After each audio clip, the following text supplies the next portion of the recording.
Okay.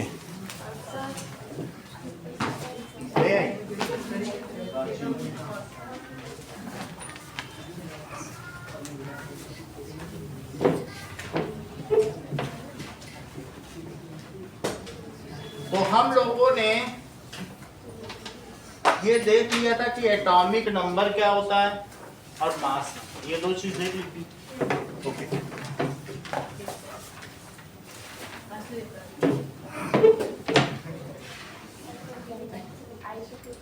Let us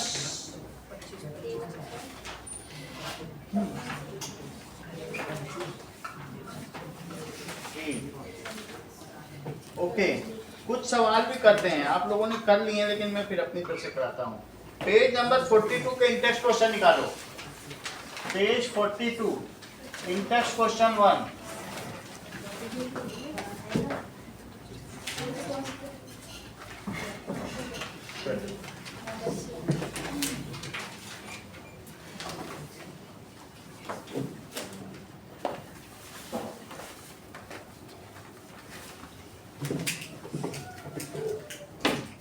Write the distribution of electron in carbon and sodium atom.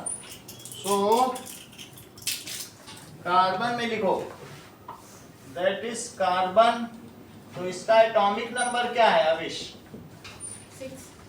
Atomic number 6, तो इसलिए इसके number of protons कितने हो जाएंगे और नंबर ऑफ इलेक्ट्रॉन्स भी कितने हो जाएंगे? 6। और इसमें ये बताओ कि K और L शेल में अब कितने कितने होंगे? 2 और 4। यही इसका डिस्ट्रीब्यूशन है। अच्छा, अब हम देखेंगे carbon and sodium. Sanjana, sodium में यही सारे कॉलम फिल करो। 11 2 8 1। तो KLM, दिस इज, इसको कहते हैं इलेक्ट्रॉनिक कॉन्फ़िगरेशन या इलेक्ट्रॉनिक विन्यास, कॉन्फ़िगरेशन। अगला सवाल देखिए, if K and L shell of an atom are full, then what would be the total number of electron in an atom? Deepika, तो अगर K और L shell full है तो उसमें कितने इलेक्ट्रॉन होंगे? 10। सही है। So that is maximum capacity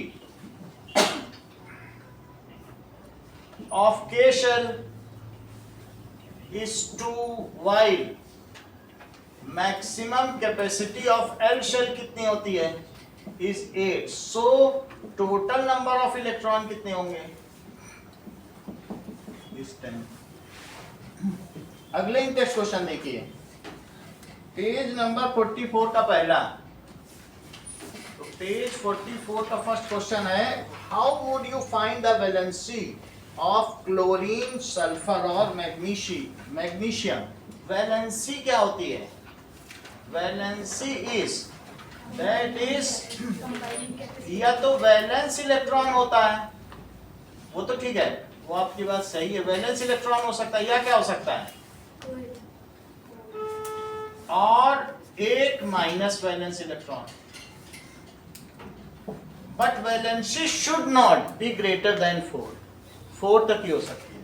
so valency is never greater than, इन्हीं फार्मूले का यूज करेंगे, ग्रेटर देन 4। तो अब हमें तीन चीजों का बताना है, दैट इज क्लोरीन, सल्फर और साथ में मैग्नीशियम। इसका एटॉमिक नंबर और इसके बाद नंबर ऑफ प्रोटॉन और नंबर ऑफ इलेक्ट्रॉन और उसके बाद वैलेंस इलेक्ट्रॉन। तो इसके बाद इलेक्ट्रॉनिक डिस्ट्रीब्यूशन बताओ। डिस्ट्रीब्यूशन भी कह सकते हैं, कॉन्फ़िगरेशन भी कह सकते हैं। जब इलेक्ट्रॉनिक डिस्ट्रीब्यूशन बताओगे तो आप KL और M शेल ले लेना और इसके बाद वैलेंसी के लिए कोई फार्मूला लगा देना।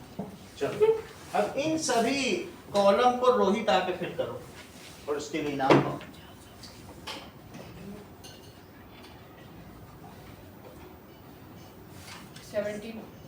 ठीक है, तो बुक बंद कर दो, बुक बंद कर दीजिए, कुछ सर। बताना है। हाँ, वैलेंसी के लिए फॉर्मूला लगाना है डायरेक्ट 17 17 17 287 287। अब इस पर फार्मूला लगाओ। 1 नहीं सॉरी 1 1, ठीक है, ऐसे बोला करो, that is 8 minus 7। That is, अभी तुमने दूसरा फार्मूला लगाया ना, तो ये बोला ना। अगला बताओ। 16 16 16 16 हम्म, 286 286 8 minus 6 2 इसका बताइए।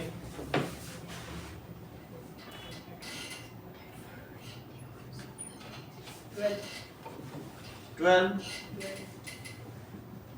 12 282 282 4 minus 2 नहीं 4 minus 2 4 माइनस 2। ऐसा नहीं करना है, बस 2 ही रहेगा। अगर ये लेस देन 4 है तो फिर यही वैलेंसी है, और अगर उससे ज्यादा हुए मोर देन, तब ये फार्मूला, या तो ये होगी वैलेंस इलेक्ट्रॉन और नहीं तो ये होगी। तो इसको सिर्फ 4 से नहीं माइनस करना, बाकी आपका सबसे। अगला देखो, जो है अगर 8 से कम है तो जो वैलेंस इलेक्ट्रॉन है वही वैलेंसी, वो बस वो कह देगा, छोड़ देगा। 8 से ज्यादा है तो लेगा, कितना लेगा, जितने की कमी है। चलिए, अब अगला देखिए, क्वेश्चन नंबर 1, दूसरे भी टेक्स्ट दिए हैं। क्या दिया है? If number of electrons in an atom is 8 and number of protons is also 8, then what is its atomic number of atom? Ashish, तो नंबर ऑफ इलेक्ट्रॉन भी 8 है और नंबर ऑफ प्रोटॉन भी 8 है, तो उसका एटॉमिक नंबर क्या होगा? दिव्यांश, हाँ बोलो दीपिका। 8 ठीक है, so if number of electron is equal to 8 और नंबर ऑफ प्रोटॉन्स कितने हैं? जो प्रोटॉन होते हैं, number of proton is called atomic number.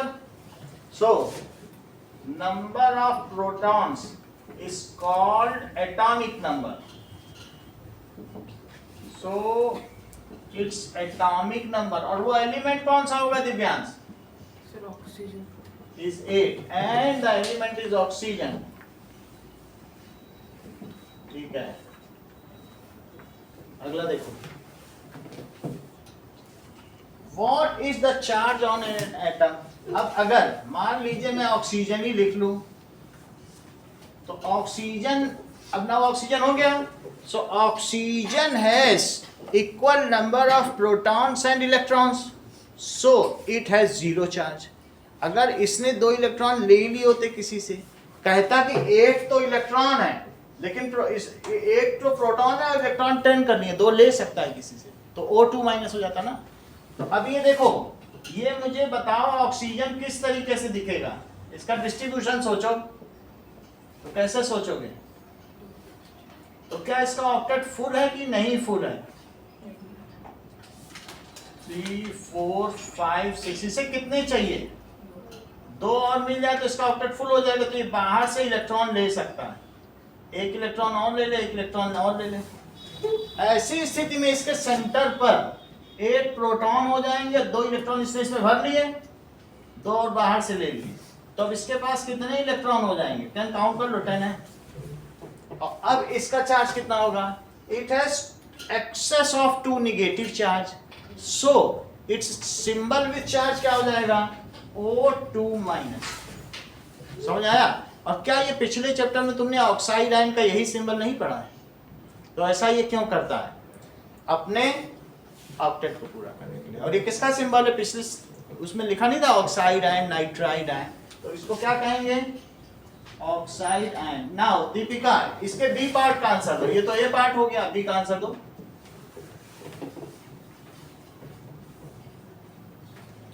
What is its charge? Neutral neutral, because ये तो तब की स्थिति होती जब ये एक्स्ट्रा लेता है। अभी तो 8 इलेक्ट्रॉन और 8 प्रोटॉन है, so it has equal number of electrons and protons, so it's charge is 0. It has equal number of electrons and proton, so it's charge is 0. ये डायग्राम बनाना नहीं है इसके लिए, नहीं तो गलत हो जाएगा। वो तो मैंने आपको समझाया कि कभी ऐसा क्वेश्चन आ जाए तो ये बना लेना, बट ये इसका हिस्सा नहीं है, ठीक है। अगला सवाल देखिए, with the help of table find out the mass number of oxygen and sulphur atom. तो क्वेश्चन नंबर 2 देखिए, लवनिका मुझे सल्फर और ऑक्सीजन का मास नंबर बताओ। सल्फर का मास नंबर बताइए। नंबर ऑफ प्रोटॉन्स बताओ, नंबर ऑफ इलेक्ट्रॉन्स बताओ और मास नंबर बताओ। इलेक्ट्रॉन की तो कोई जरूरत नहीं है, तुम न्यूट्रॉन बता सकती हो, और ऑक्सीजन के केस में भी ऐसा करो। सल्फर 16, हाँ, बुक में नहीं देखना, हाँ बोलो। न्यूट्रॉन सल्फर का 16 क्या है, प्रोटॉन है कि और कुछ है? प्रोटॉन और न्यूट्रॉन कितने हैं? दिव्या बताइए। 16, तो इसका मास नंबर क्या हुआ? 32। ऑक्सीजन का? 8 और न्यूट्रॉन? तो मास नंबर कितना हुआ? अगर तुम बिना बुक देखे लिथियम और बेरिलियम का बता दो तो उधर आपका नाम लिख दें, मास नंबर बताओ दोनों का, लिथियम और बेरिलियम का बता दो। जो भी हो, बस मुझे मास नंबर चाहिए। और beryllium?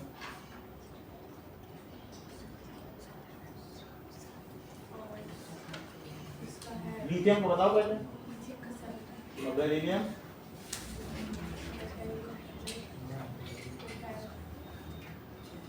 Correct.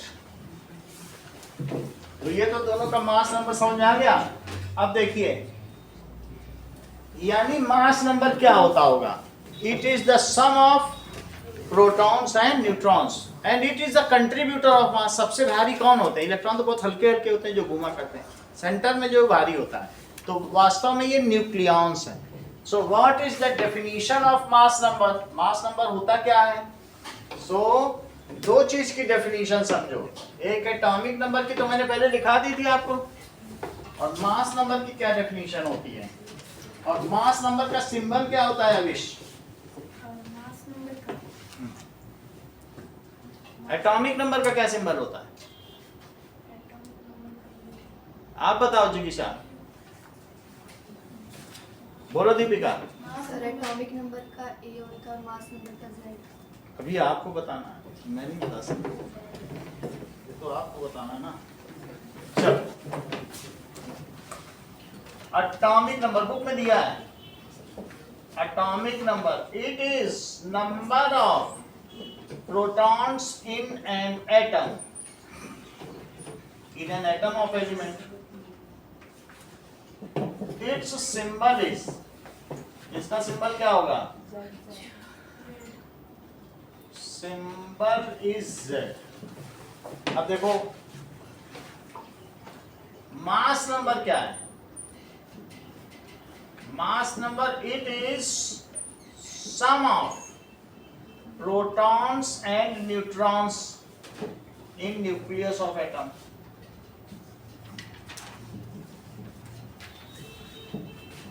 It is denoted by A। देखिए, that is Na, Mg और Al। प्रियांशु, इन दोनों के लिए Z और A की वैल्यू बताओ। Na की Z की वैल्यू बताओ। 11। अच्छा, A की वैल्यू?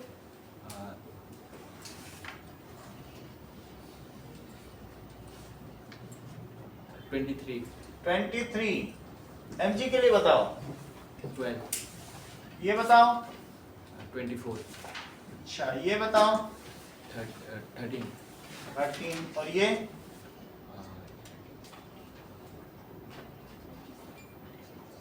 27। 27। आपका नाम उधर चला गया, लेकिन आप मुझे बताइए नंबर ऑफ न्यूट्रॉन्स का फार्मूला बताओ। Number. बताओ Z माइनस ए होगा कि A माइनस जेड होगा कि Z प्लस ए होगा, कौन सा होगा? तीन चीजें बता रहा हूं आपको, एक तो Z प्लस ए और एक है Z माइनस ए और एक है A minus Z. A minus Z. A minus Z, A minus Z. तो इनको सब्ट्रैक्ट करके जरा मुझे न्यूट्रॉन्स की वैल्यू बताओ। 12. यहाँ 12. 12 और 14. That is 14। कितनी बात समझ आ गई? नंबर ऑफ प्रोटॉन्स को तुम क्या समझते हो? वो Z होगा कि A? Z. और नंबर ऑफ इलेक्ट्रॉन्स को क्या समझते हो? Z. तो इस तरीके से तो जो Z की वैल्यू है वही क्या हो जाएगा? बोलो, बात समझ में आ गई? ठीक है, यानी हमने यहाँ क्या किया, न्यूट्रॉन और प्रोटॉन को जोड़ दो। न्यूट्रॉन और प्रोटॉन देख लो, यही है, ये सही है। चलिए अब देखें,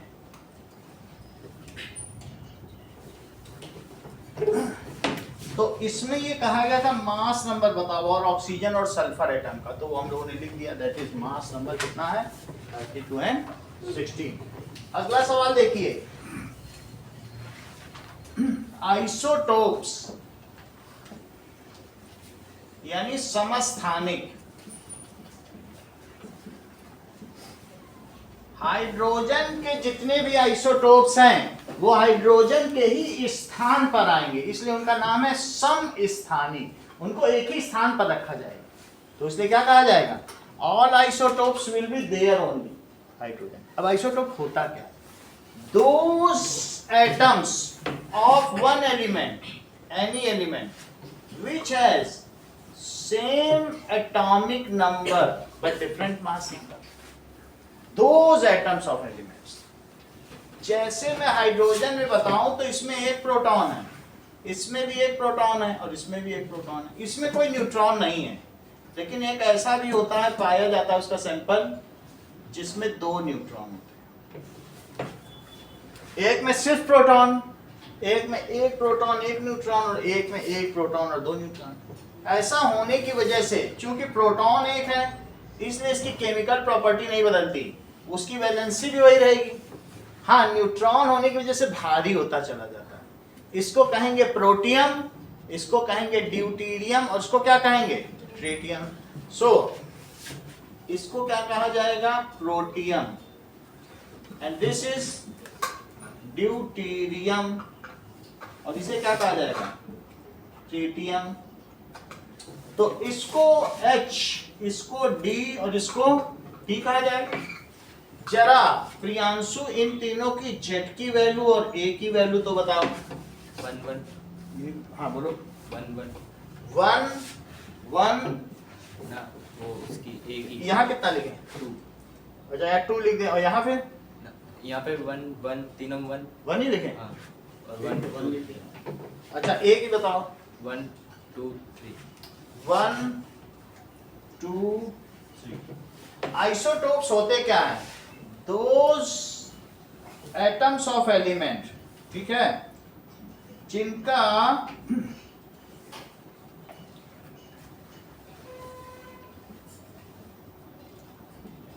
एलिमेंट सेम एलिमेंट का ही होगा, विच हैव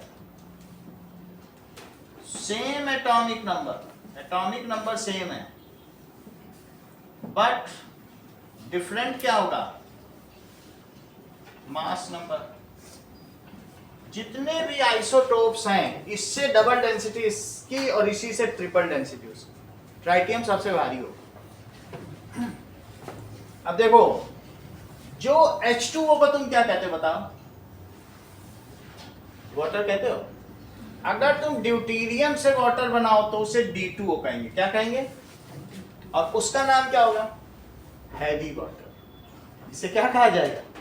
यह हमारे बॉडी में कई चीजों को ट्रीट करने के काम में आता है। इवन जो न्यूक्लियर रिएक्टर होते हैं वहां हैवी वाटर का यूज किया जाता है। तो इसका नाम क्या होगा? That is heavy water. चल, डिफरेंट मास नंबर। जो आइसोटोप्स होंगे they have same number of protons, same number of electrons, but different number of neutrons. Proton उतने ही, इलेक्ट्रॉन भी उतने. They have same chemical properties, but different physical properties. क्योंकि किसी की density अलग, किसी का मेल्टिंग पॉइंट अलग, तो इनका फिजिकल प्रॉपर्टी अलग अलग, लेकिन चीज क्या सेम है? Chemical property. क्यों सेम है? क्योंकि वैलेंसी सेम, इसलिए उसी फार्मूले पे सब चीज बना रहे हैं. तो अब इनमें क्या होगा बताओ? दीज है आइसोटोप्स में क्या होगा? Have same number of electrons, और प्रोटॉन्स होंगे, protons and electrons, but different number of neutrons. These have same chemical properties,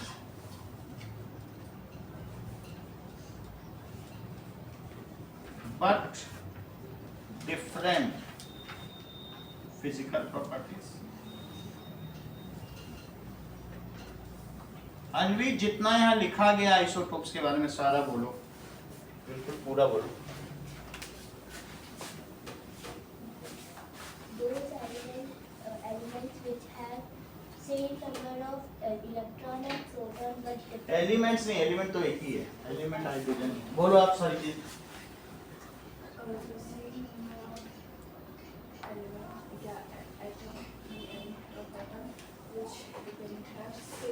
फिर से बोलो. The atom which have same atomic number but different different mass and same proton, same मास नहीं, मास की बात मत करो, मास नंबर होता है, ठीक है? तो आप ये नहीं कर सकते सेम मास. प्रियांशु बोलो. Those atom of element which have same atomic number but different atomic mass. ऐसा नहीं, एटॉमिक मास तो यू में बोला है. बोलो आशीष.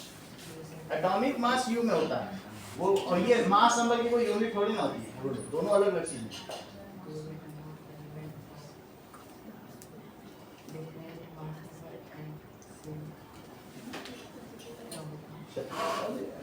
आप बोलो. Those atoms of element which have same atomic number but different mass number.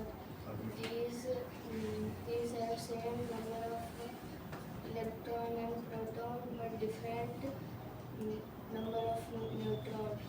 These have same chemical properties but different physical properties. चलो अब हम आगे बढ़ते हैं.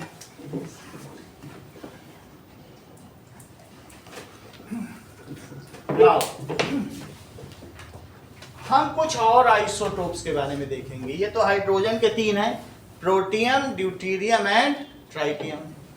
अब इसमें और भी देखे जा सकते हैं.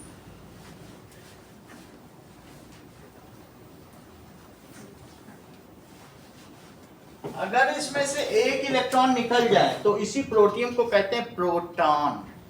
एक इलेक्ट्रॉन निकल जाए तो ड्यूट्रॉन, और इसमें से निकल जाए तो ट्राइटॉन, और इसी के नाम पे प्रोटॉन का नाम प्रोटॉन पड़ा, इसके फर्स्ट आइसोटोप. वो नाम यहीं से आया. सही है. चलिए, तो नेक्स्ट आइसोटोप देखिए, आइसोटोप ऑफ कार्बन. तो कार्बन में भी 3 हैं. कौन कौन से हैं? दैट इज 6 प्रोटॉन और 6 न्यूट्रॉन.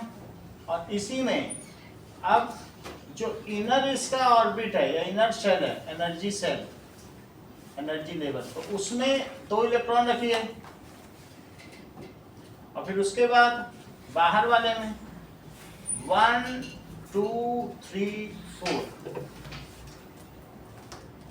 अन्वी, इसके दूसरे वाले में आप बता सकती हैं क्या क्या होगा? बताइए. कार्बन के आइसोटोप में यहाँ क्या लिखें? 6 प्रोटॉन तो होगा ही. न्यूट्रॉन की संख्या बताइए. 7 न्यूट्रॉन. और अब इसमें देखिए, इसमें क्या होगा, 6 प्रोटॉन तो होगा ही, पर न्यूट्रॉन कितने होंगे, 8 न्यूट्रॉन।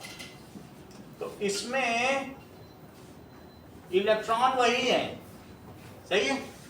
क्या आइसोटोप्स का इलेक्ट्रॉनिक कॉन्फ़िगरेशन सेम होता है कि डिफरेंट होता है? करेक्ट। दीपिका आप भी बताओ। चलो, क्योंकि सब में जब इलेक्ट्रॉन ही उतने हैं, नवदीप ने तो क्लियर कर दिया था कि इलेक्ट्रॉन वही है, तो डिफरेंट कैसे हो गया, हो सकता है। तो इसलिए इसको जो कहेंगे, इसको C12 कहते हैं। इसको क्या कहेंगे, जिसको आपने पिछले चैप्टर में पढ़ा था, 1/12 of mass of C12 atom, वही 1U है। मान लो इसमें 12 मेंबर है इस कमरे में या इस लाइन में, और मैं 1/12 कर दूं तो क्या एक का वजन नहीं आ जाएगा? तो मैं 12 में 1/12 कर दूं तो वो 1U आएगा। तो क्या 1U एक प्रोटॉन का मास है? यही है, लगभग तो उससे उतना ही होता है, 1.66056, वही होता है कि नहीं? अच्छा, इसे क्या कहेंगे प्रियांशु? C13। और इसे क्या कहेंगे? C14। तो इन सभी में अगर मैं बात करूं कि प्रोटॉन कितने हैं, इलेक्ट्रॉन कितने हैं, न्यूट्रॉन कितने हैं, और कॉन्फ़िगरेशन क्या है, और अबंडेंस क्या है। अच्छा, इसकी अबंडेंस हमें नहीं लिखी, लिखनी चाहिए तो मैं लिख देता हूं। अगर तुमने हाइड्रोजन बाजार से खरीदी है तो तीनों मिलेंगे, क्योंकि केमिकली डिफरेंट नहीं तो अलग अलग कैसे कर पाओगे। तो इसमें तीनों चीजें मिलेंगी। तो मैं इसमें अबंडेंस लिख दूं, अबंडेंस ये 98.9% ये मिलेगा, 1% ये मिलेगा, और 0.01% ये मिलेगा। तो टोटल मिला के 100% है, सही है। ये 1%, ये 0. तो सबसे ज्यादा जो मेन है वही मिलेगा, तो उसी का हम लोग देखते हैं। अच्छा, अगर तुम बाजार से कोयला खरीद के लाओगे तो सबसे ज्यादा कोयले में कौन सा आइसोटोप पाया जाएगा? C12 कि C13 कि C14? C12 सबसे ज्यादा मिलेगा, दैट इज 99%, और ये 1% मिलेगा, और ये मतलब इतना कम मिलेगा कि 10⁻⁻12%। 100 हो जाएगा, इसमें से थोड़ा कम करना पड़ेगा। ये थोड़ा सा नियरली 1 के इक्वल है, अप्रॉक्सीमेटली 1 नहीं है, उतना कम करना पड़ेगा। लेकिन 12 जीरो लगाओ डेसिमल के बाद तो हो जाएगा कि नहीं सब, इस तरीके से। तो हमेशा मेन वाला ही, आप उसी को हम लोग पढ़ते हैं। अच्छा, तो अगर एक सैंपल आप खरीद के लाते हो तो ये सब चीज उसमें मिलेगी। इस कॉलम को समझना, फिर कराओ 6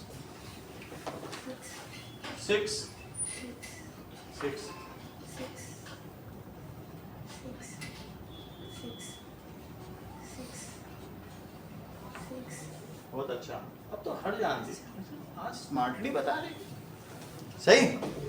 तो इसमें इनका एटॉमिक नंबर सेम होगा कि मास नंबर? और मास नंबर डिफरेंट होगा। सो एट आइसोटोप से इन्होंने देख लिया। चलिए कॉन्फ़िगरेशन भी बताइए।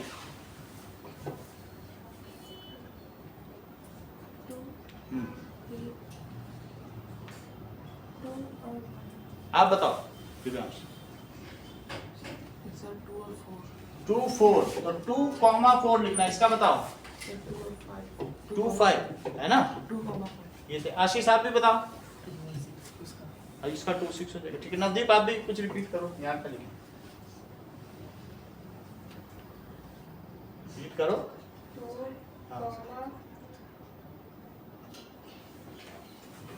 5 लिखेंगे, 6 2 कॉमा। दिग्विजय 2,4। ये लोग देख देख के बता दे रहे हैं, ऊपर से वो 4 था तो 4 बता दें। चीटिंग कर रहे हैं लोग। अब इसका, जबकि आशीष ने दिमाग लगा दिया, दिमाग है यूज कर रहा हो अपना, बड़ी बात है। ठीक है, अब जरा देखो isotopes of chlorine. Isotopes of chlorine का देखिए, क्लोरीन के केस में 2 तरीके के होते हैं। एक होगा Cl35 और दूसरा कौन सा होगा? Cl37। इसको ऐसा लिखा जाएगा 17 दोनों का है, लेकिन यहां पर 35 लिखा जाएगा। मास नंबर ऊपर लिखा जाता है और यहां क्या लिखा जाएगा 30। ये चीज किसके लिए बताओ, मास नंबर, और ये चीज किसके लिए, एटॉमिक नंबर। यहां तक बात समझ में आ गई? ठीक, ऊपर मास नंबर, अगर ऑक्सीजन लिखोगी तृप्ति तो 8 यहां 16 यहां, समझ में आ गई बात?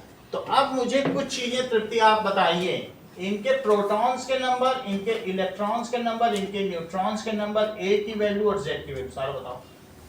प्रोटॉन्स बताओ दोनों में, पांचों कॉलम सही करने भी इनाम है, बोलो पांचों। प्रोटॉन बताइए आप।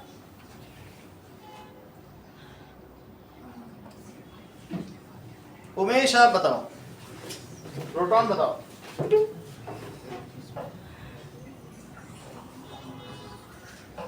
आरिश,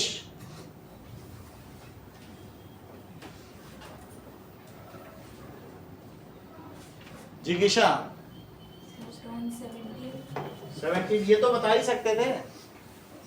17 और बोलो इसका, अगला बोलो 17, नेक्स्ट 18, 20। देख लो ये कैसे आ रहा है, दैट इज पहले इन्होंने प्रोटॉन बताया, ये प्रोटॉन की लाइन हो गई, ये इलेक्ट्रॉन की लाइन हो गई और ये न्यूट्रॉन की लाइन हो गई। ये सब्ट्रैक्ट करके बता रही हैं, दैट इज जो Cl है यहाँ Z है यहाँ A है, तो A माइनस Z कर दिया तो न्यूट्रॉन बता दिया। इसी से तो सिंबल से पता चलता है Z ही तो प्रोटॉन। अगला बोलो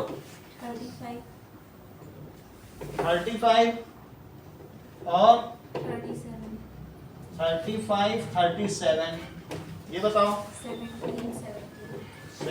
17।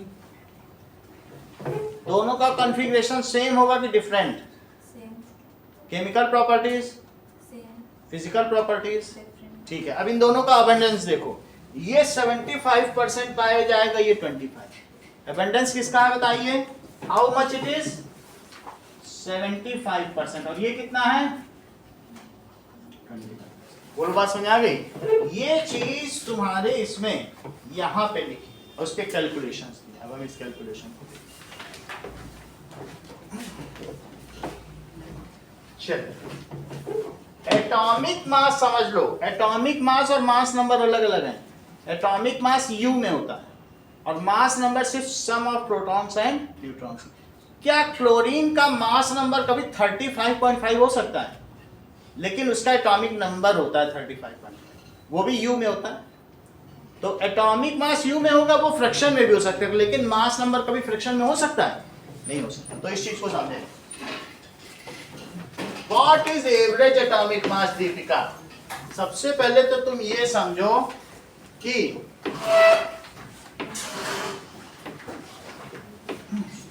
एवरेज एटॉमिक मास क्या होता है। मान लो तुम बाजार में क्लोरीन लेने जाते हो किसी फ्लास्क में, इसमें क्लोरीन लेके आ जाओ, तो इसमें तुमको 75% Cl 35 वाला मिलेगा और 25% कितना मिलेगा, Cl 37।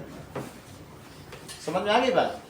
अगर इस क्लास में 35 किलो के 75 बच्चे हैं और 37 किलो के 25 बच्चे हैं, कितने बच्चे हैं 25, तो इस क्लास के बच्चों का 100 बच्चे हैं इस क्लास में, तो एवरेज या मीन उनका वेट कितना होगा। तो मुझे सबका वेट का मीन लेना पड़ेगा कि नहीं लेना पड़ेगा? तो वही चीज याद रखिए। तो एवरेज एटॉमिक मास क्या होता है, देखिए पहले लिखो कि mass number and atomic mass are different thing.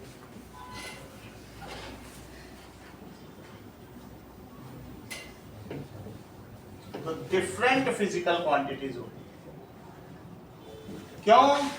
क्योंकि मास नंबर की कोई यूनिट नहीं होती। मास नंबर या इसको किससे रिप्रेजेंट करते हैं, ए से, has no unit. But atomic number क्या होगा, इज एक्सप्रेस्ड इन u किसमें एक्सप्रेस किया जाएगा? Mass number is in never in fraction, mass number is never in fraction, but atomic mass किसमें होगा? May be in fraction.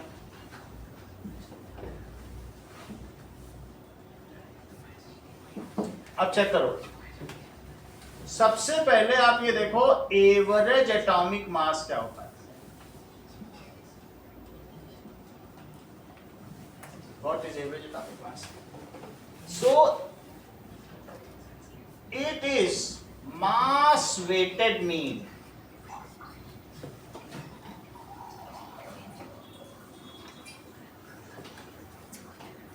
Of all isotopes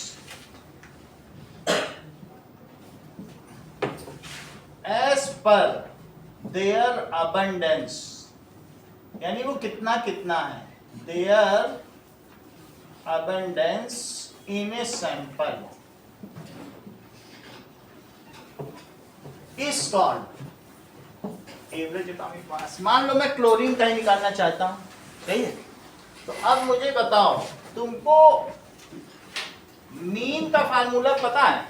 जैसे तुम्हारे 5 subject में किसी में 65, किसी में 75, किसी में 60, किसी में 70 और किसी में 80 मार्क्स। अब तुम्हें ये चाहिए कि मीन मार्क्स कितने, तो तुम क्या करते हो? सम ऑफ ऑब्जर्वेशन। क्या करते हो? सम ऑफ ऑब्जर्वेशन और divided by number of observations. तो कैसे निकालते हो बताओ? अगर मैं आपसे कहूं कि मीन मार्क्स निकालो तो क्या करोगे? तो 65 प्लस 75 प्लस 60 और क्या करोगे? प्लस 70 और प्लस 80 और डिवाइडेड बाय क्या कर दोगे बताओ? 5। तो क्या होगा बताओ? ध्यान लीजिए, 140 ये हो गया और इनसे क्या हो गया? 140, 280 और प्लस 70 करो तो दैट इज 350 और 350 बाई 5 कर दो तो इट इज 70 मीन मार्क्स हो गए। अच्छा बताओ, अगर मैंने एवरेज एटॉमिक मास निकालना है और एक क्लोरीन मेरे पास 35 का है और एक क्लोरीन कौन सा है? 37 का, तो पहले वाले का नॉर्मल मास नंबर बताओ, दूसरे का मास नंबर बताओ। मास नंबर सीधा पता है, यही है, ये सम ऑफ प्रोटॉन एंड न्यूट्रॉन और ये भी तो सम ऑफ प्रोटॉन एंड न्यूट्रॉन, इसमें न्यूट्रॉन ज्यादा, ठीक है। चलो अब ये दो चीज है, तो मैं क्या करूं? ये कितने परसेंट है बताइए जरा? 75% और ये कितना है? 25%। ये मुझे सैंपल दिया है, तो मीन तो तुम्हें पता चल गया। अब इसका एवरेज एटॉमिक मास निकालो। Average atomic mass of chlorine, तो क्या करोगे बताओ? 35 कितने बार लिखोगे? 75 टाइम्स लिखोगे, क्योंकि 75 बच्चे तो 75 बच्चे 35 किलो के और 25 बच्चे कितने किलो के? 37 किलो के। वो तो सब लिखे जाएंगे ना, तो बताओ 37 कितनी बार लिखोगे? 25 बार। और टोटल कितने बच्चे हैं बताओ? टोटल 100। ये बात समझ आ गई? लेकिन उतनी बार लिखने से अच्छा है तुम 35 में इसका मल्टीप्लाई कर दो। मल्टीप्लाई करो, उतनी बार क्यों लिखोगे कोई चीज? तो क्या करोगे?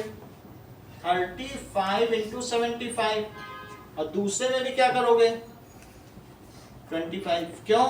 क्योंकि वो 25 बार लिखने से अच्छा है 25 को मल्टीप्लाई कर दो, तो टोटल 100 डेटा हो गया कि नहीं सारे? अब जरा देखो, अगर मान लीजिए मैं इसमें 25 कॉमन लेता हूं संजना, बताओ ये 75 है, 25 में कॉमन लूं, उससे भी ले लूं, तो यहाँ क्या बचेगा बताओ? कॉमन लेने के बाद 3 बचेगा कि नहीं? 25 बाहर निकाल लिया। और उसमें क्या बचेगा बताओ?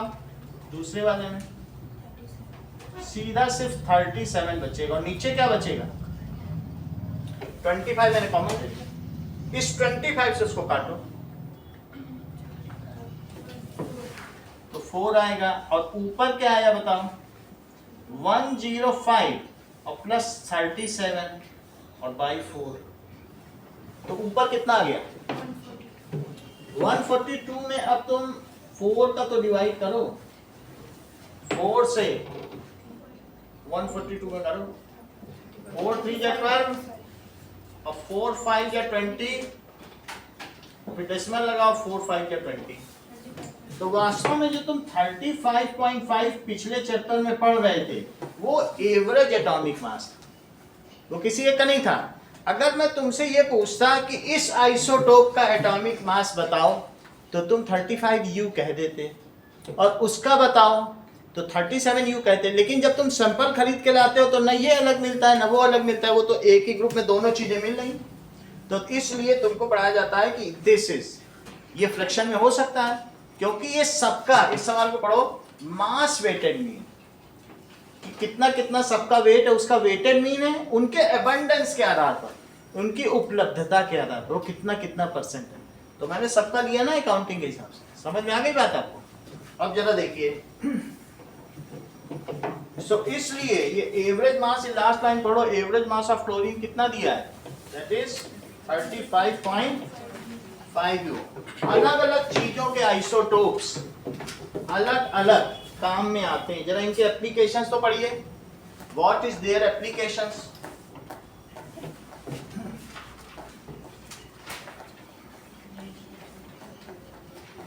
तो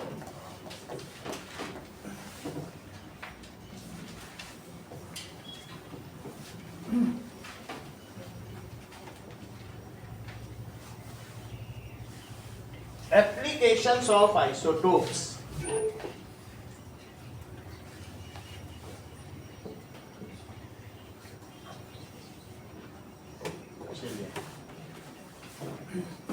यूरेनियम का एक आइसोटोप है, that is isotope of uranium. वो यूरेनियम 92 और साथ में 235 ऐसा है। अब उसको हम और भी देख लेते हैं, 243 भी होते हैं, 2 आइसोटोप होते हैं। Which isotope of uranium is used for nuclear reactor? 235 को यूज करते हैं, यही वाला इसमें। तो दिस इज कौन सा है, यूरेनियम 92 और 235। ये जानकारी के लिए बता रहा हूँ, वैसे उसमें 235 भी है, 237 भी है, 240, लेकिन आपकी जानकारी के लिए बता रहा हूँ, बहुत जगह मिल जाएगा। तो इसको किसमें यूज करते हैं, जो BARC होता है ना, भाभा एटॉमिक रिसर्च सेंटर, उसमें हम लोग क्या करते हैं कि स्टीम बनाते हैं न्यूक्लियर रिएक्टर में, न्यूक्लियर रिएक्शन से, और उससे क्या होता है, टरबाइन रोटेट करता है, बिजली बनती है। तो इस तरीके से न्यूक्लियर रिएक्टर में, बॉम्बे में, गुजरात में कई जगह न्यूक्लियर रिएक्टर है, उससे बिजली बनाई जाती है। तो किसमें यूज किया जाता है, पढ़ो, यूज्ड एज फ्यूल, ये जलता है, यूज्ड एज फ्यूल, और इससे बिजली बनती है। किसमें, नाभिकीय ऊर्जा संयंत्र में, दैट इज न्यूक्लियर रिएक्टर में। तो न्यूक्लियर रिएक्शन से स्टीम बनती है और स्टीम से बिजली बनती है। दूसरा देखो, ये मुझे बताओ कि कोबाल्ट का आइसोटोप किस काम में आता है, N isotope of cobalt. Cobalt का पानी पिला देते हैं जिसको कैंसर होता है, जहां गांठ होती है वो कैंसर कुछ नहीं है, कई जगह अनकंट्रोल्ड ग्रोथ है, वही कैंसर है, हार्म कुछ नहीं उसमें। लेकिन अगर बताओ कहीं यहीं पे तुम्हारे सेल्स बढ़ना शुरू कर दें और DNA काम ना करे, कहते बढ़ने दो, यही कैंसर। कैंसर का क्या मतलब है, अनकंट्रोल्ड ग्रोथ, यहाँ बढ़ जाए, किसी को कहे ब्रेन का कैंसर, तुम्हारा बढ़ता चला जाए। वो होता किस लिए है, डिओड्रेंट अगर गलती से नाक के अंदर ज्यादा चला गया तो यही कार्सिनोजेनिक है, वो बेंजीन है। डिओड्रेंट लगाया है तो ये ध्यान रहे, सूंघे नहीं, क्योंकि अभी हमारे घर में वो इतना डिओड्रेंट लगाते थे, अभी वो इलाज करा रहे हैं, अभी की बात है, मैम इसीलिए नहीं, वो डिओड्रेंट लगा के कैंसर हो गया। तो हमें ध्यान रखें, डिओड्रेंट लगाने में ध्यान रखिए कि वो कार्सिनोजेनिक है, उतना ध्यान जरूर रखेंगे। ऐसा ना हो कि पता चले सूंघे ही जा रहे हैं, अपनी मौत के, दूसरे मरे हमसे, हम खुद क्यों मरे। असली बात क्या है, हम खुद से ही खुद को मारे क्या, हमसे दूसरे मरे, लो सूंघो। समझ आ गई बात कि नहीं, इस चीज का खास ध्यान रखें। तो अब ऐसे में कोबाल्ट का पानी पिलाया जाएगा जिसको कैंसर है, और जहां कैंसर है उस जगह पर गांठ होगी। अगर एक ऑर्गन बढ़ गया तो बोलो तुम्हारी बॉडी में क्या होगा, दूसरे सबके लिए प्लेस है, क्या वो दूसरे को सर्वाइव करने देगा? डिसफंक्शन हो जाएगा, फिर उसे काट के निकाला जाता है। अगर 3-4 बार काट के निकाल दिया गया तो कैंसर का ट्रीटमेंट हो जाता है। उसी को बार बार काटो, वो पोर्शन बढ़ेगा, फिर अच्छे से चलाएंगे, खराब चलाएंगे। तो 4-5 बार की सर्जरी में अगर आपका फर्स्ट, सेकंड या थर्ड की इनिशियल स्टेज है तो सही हो जाएगा, फोर्थ स्टेज का तब तो मरना ही है। सही है। अब देखो, तो कोबाल्ट का पानी पिलाया जाएगा, फिर उसकी मैपिंग की जाएगी कि बॉडी में चार्जेस कहाँ हैं। उसका MRI होगा, मैग्नेटिक रेजोनेंस इमेजिंग, वहाँ चार्ज उतना कर। समझ में आ गई? तो बोलो what for the isotope of cobalt is used for treatment of cancer. ठीक है, चलो ये कर्क रोग के निवारण के लिए इसका समस्थानिक उपयोग में लाया जाए। Is used for treatment of cancer. अगला देखिए, तीसरा इसका यूज बताओ। That is isotope of iodine. Isotope of iodine is used for treatment of goiter। goiter तो जानते हो ना, ये जो गले में क्या हो जाता है, ये गले में ऐसा निकल आता है, तो उसमें क्या होगा? ठीक है, इसको goiter कहते हैं, जैसे कंठमाल भी कहते हैं। क्या कहते हैं? ये भी जान लेगा। अब आयोडीन जब आप खाते हो, नमक में आयोडीन है, तो उससे आपका मेटाबॉलिज्म और यहाँ पर जो थायराइड ग्लैंड है, नहीं कई बार उसमें होता है, कोई ज़्यादा मोटा हो जाता है, कोई बहुत पतला होता है, उसको कहते हैं इनको थायराइड हो गया। कोई किसी को हाइपोथायराइड होता है, किसी को हाइपर थायराइड होता है। तो इस तरीके से इस बीमारी को, घेंघा रोग या कंठमाल रोग या गोइटर रोग, इसके निवारण के लिए आयोडीन का अगर आइसोटोप दिया जाए तो उससे इलाज किया जा सकता है। अगला देखिए, What does it mean by isobar? Isobar का मतलब क्या होता है बताओ? वजन। बार का क्या मतलब होता है? तो इसलिए इसको कहते हैं समभारी, जिसका वजन सेम हो। जिसका वजन सेम हो, एक ही जैसा भार हो, उसे समभारी कहते हैं। So the atoms of different elements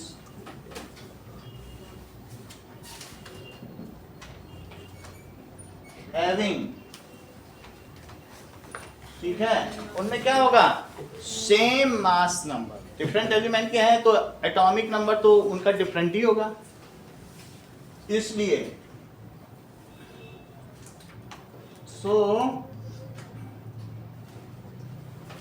same mass number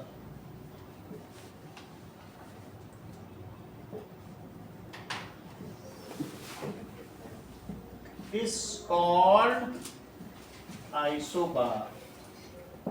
इनको आइसोबार कहते हैं। जैसे चेक करो, ये मुझे बताओ कि अगर मैं आर्गन ले लूं और साथ में उमेश कैल्शियम ले लूं, जबकि इसका 18 है जेड की वैल्यू और इसकी 20 है, तो क्या आप मुझे बताएंगे इसका मास नंबर क्या होगा?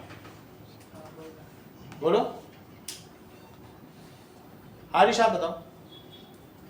आर्गन का है करेक्ट, आप बताओ। और इसका 40।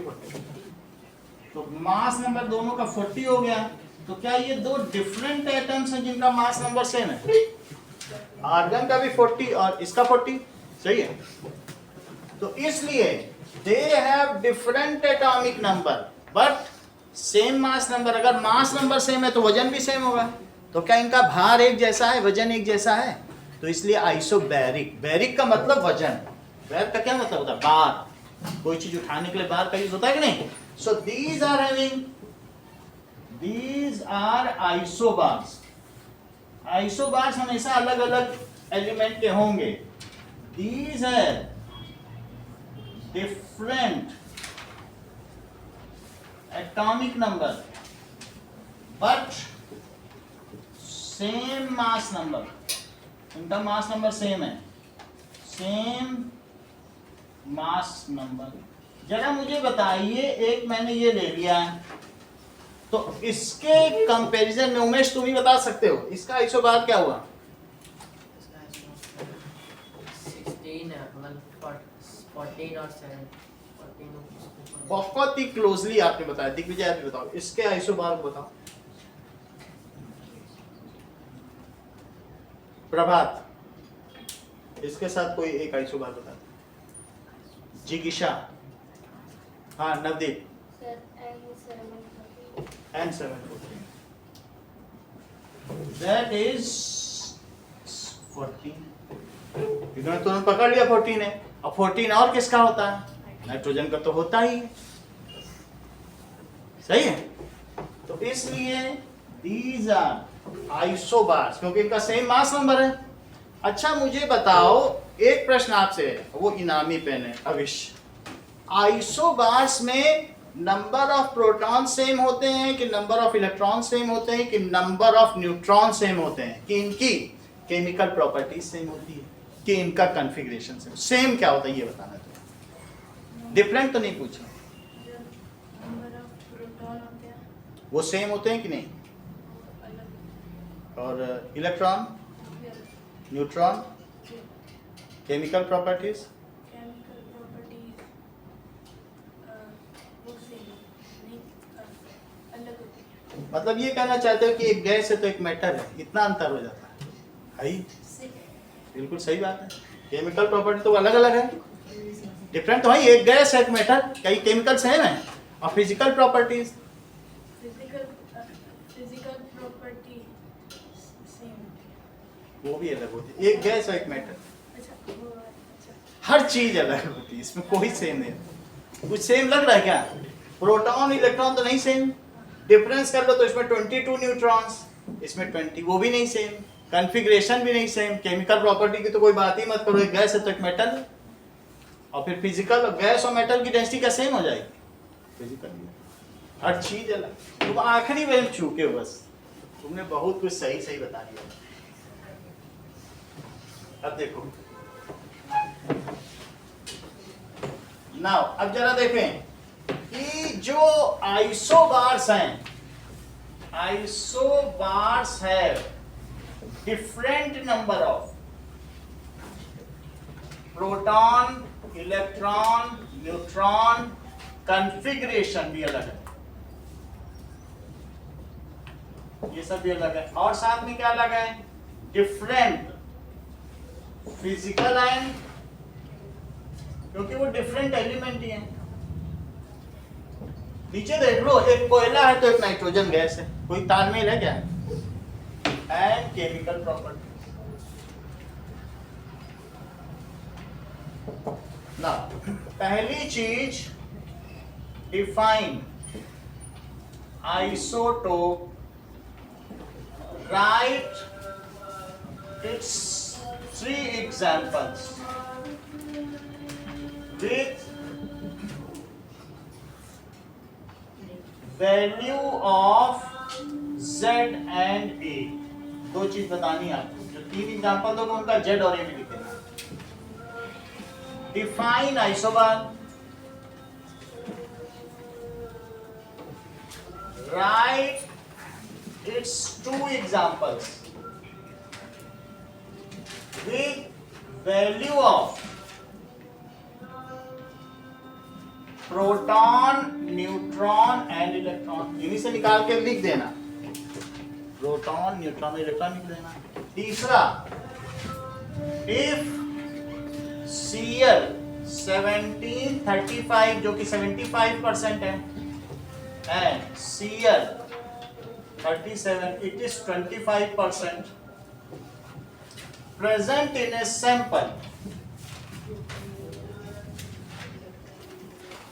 sample, find its average atomic mass,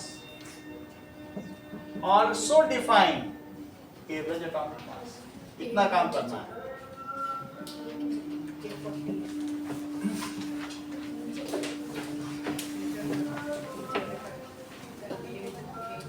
एक और क्वेश्चन करना, राइट एप्लीकेशंस ऑफ आइसोटोप। चलो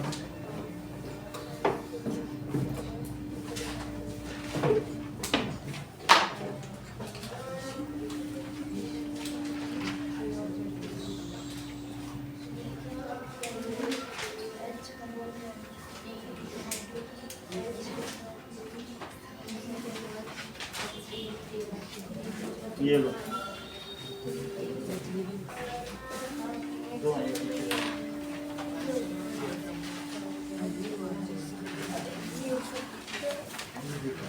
हाँ बोलो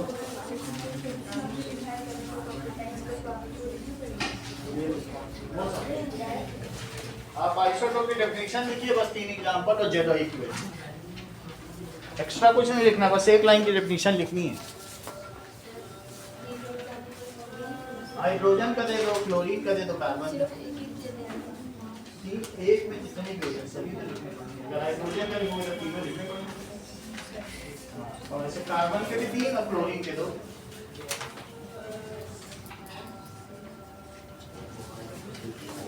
होगा कैंसर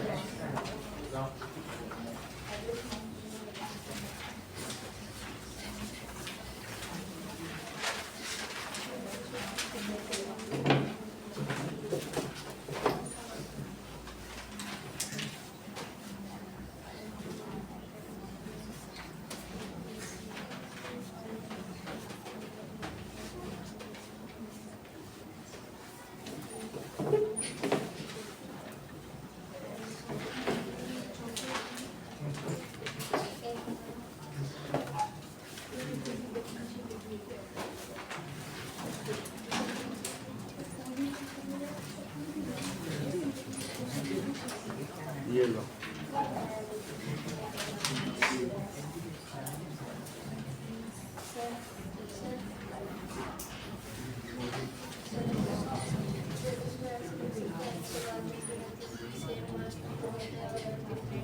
हाँ ये ले लो। ये लो।